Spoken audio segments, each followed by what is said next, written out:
Hi minasan konnichiwa. ඉතින් අද video එක පාඩම් වල වීඩියෝ එකක් නෙමෙයි. මෙන්න මේ ප්‍රශ්න වලට උත්තර දෙන්නයි යන්නේ. හරි. මුලින්ම කියන්නම් මම ජපානයට එන්න හීන දැක්කේ 2017 18 වගේ කාලෙදී. කියන්නේ මම A-levels කරන කාලේ වගේ වෙද්දි. මට ලොකු හීනයක් තිබ්බා ඒ කාලෙදී ස්ටුඩන්ට් වීසා ජපාන් ඉන්න. ඉතින් අර A-levels කරන්න කලින් ඉඳලම ගොඩක් තැන් වලට ස්ටුඩන්ට් වීසා යන ගොඩක් තැන් වලට මම ගිහින් බලලා තියෙනවා.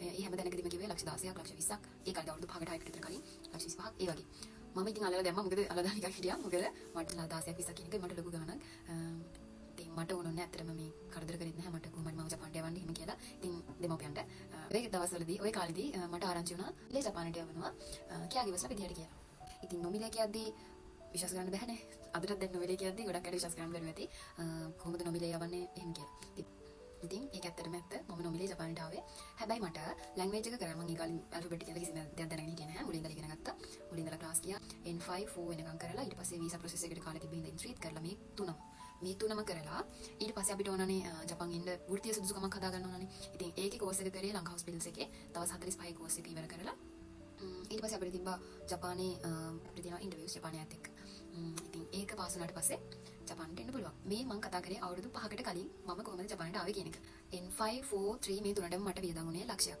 ලැන්ග්වේජ් එකට විතරයි ඊට පස්සේ ලංකා හොස්පිටලේ කෝස් එකක් අපි කරේ නොමිලේ ඉතින් දැන් විදිය වෙනස් මොකද අවුරුදු 5කට කලින් මම ආපු විදියට මම ඔය කිව්වේ ඉතින් දැන් ඔයාලට පුළුවන් ලක්ෂ 2මාරකට ජපාන් එන්න ඒකත් මේ කෝස් එකට යන වියදම විතරයි රට යවන්න කියලා කිසිම මුදලක් අය වෙන්නේ නැහැ ලක්ෂ 2මාරකට සම්පූර්ණ කෝස් එක ඔයාලට කරගන්න පුළුවන් ඉතින් මම ආපු ආයතනය මොකක්ද කියලා මම ඔයාලට පහින් ටැග් කරන්න. හරි මේ වීඩියෝ එක වැදගත් වෙන්නේ මම ඉස්සෙල්ලා කිව්ව විදිහටම අඩු ආදායම් ලාභී ළමයිට. මොකද ස්ටුඩන්ට් හරි ඉංජිනේරින් හරි මොනවා හරි දෙයකට ලොකු ගාණක් වැය කරන්න අකමැති සහ වැය කරන්න බැරි ළමයිට try කරන්න පුළුවන් හොඳම වීසා එකක් තමයි SSW.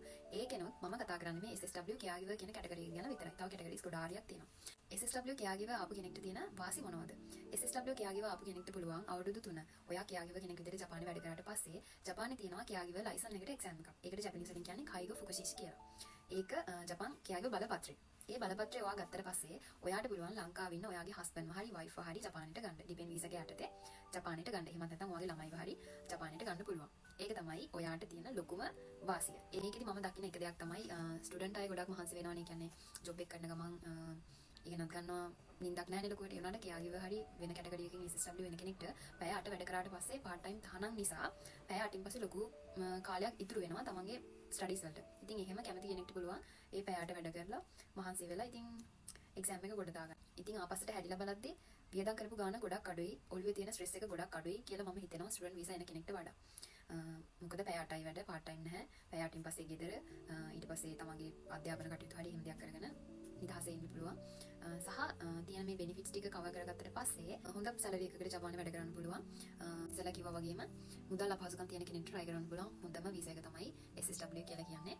මම හිතනවා වීඩියෝ එකකින් ඔයාලට යම්කිසි දෙයක් ගන්න පුළුවන් වුණා කියලා. අනිත් දේ තමයි දැනට ජපානයේ ස්ටුඩන්ට් වීසා එකකින් ඉන්න සෙමොන් ගකෝ ගිහින් caregiver කරන කෙනෙක් ඉන්නවා නම් මේකට කමෙන්ට් එකක් දාන්න. කොහොමද ඒ කෝස් එකට සම්බන්ධ කෝස් එකට කියන්නේ කොහොමද සෙමොන් ගිහිල්ලා caregiver කරන්නේ සහ ඒකේ තියෙන බෙනිෆිට්ස් මොනවද කියන එක පහලින් කමෙන්ට් එකක් දාන්න. ගොඩක් අය අහලා තිබ්බා. මම ඒ ගැන කතා කරන්න දන්නේ නැති නිසා ඒ ගැන දන්න කෙනෙක් ඉන්නවා නම් කමෙන්ට් එකක් දාගෙන යන්න. බයි.